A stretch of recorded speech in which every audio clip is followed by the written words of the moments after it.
আসসালামু আলাইকুম। মেয়েদের শরীরে কি কি লক্ষণ ইঙ্গিত করে তার পিসিওএস আছে? চলুন আজকে সহজ ভাষায় জেনে নেই। খুব তাড়াতাড়ি ওজন বেড়ে যাওয়া, ওবেসিটি দেখা দেওয়া, এটি একটি মারাত্মক লক্ষণ। অনেক মেয়েরা ডিপ্রেশনে চলে যায়, এটাও একটি লক্ষণ। অ্যাবনর্মাল অথবা ইরেগুলার মেনস্ট্রুয়েশন, শর্ট এবং লাইট মেনস্ট্রুয়েশন, এই সকল জিনিস কিন্তু পিসিওএস এর লক্ষণ। অনেক সময় ইনফার্টিলিটিও দেখা দিতে পারে এবং মেয়েদের মুখের মধ্যে ঘন লোম হওয়া, এটি একটি মারাত্মক লক্ষণ।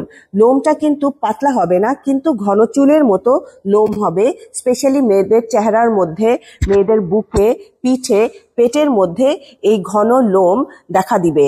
আর ফেসিয়াল স্কিন তৈলাক্ত অথবা অয়েলি হয়ে যাওয়া, অনেক বেশি ব্রণ হওয়া, স্পেশালি অ্যাডোলসেন্স অর্থাৎ কৈশোরের পরে যদি ব্রণটা অনেক বেশি হয়, তখন এটি একটি গুরুত্বপূর্ণ লক্ষণ পিসিওএস এর। চুল পড়ে যাওয়া, চুল পাতলা হয়ে যাওয়া অথবা মাথার সিঁথিটা বড় হয়ে যাওয়া, এই সকল লক্ষণগুলাও পিসিওএস এর। আপনারা যদি এই সকল লক্ষণ অনুভব করেন, তখন অবশ্যই আপনার একটি ভালো ডক্টরের পরামর্শ নিতে হবে। কিন্তু মনে রাখতে হবে এই সকল লক্ষণ অন্য কোনো শারীরিক অসুবিধার কারণেও হতে পারে। আশা করি এই ভিডিওটা আপনাদেরকে সাহায্য করবে। আসসালামু আলাইকুম।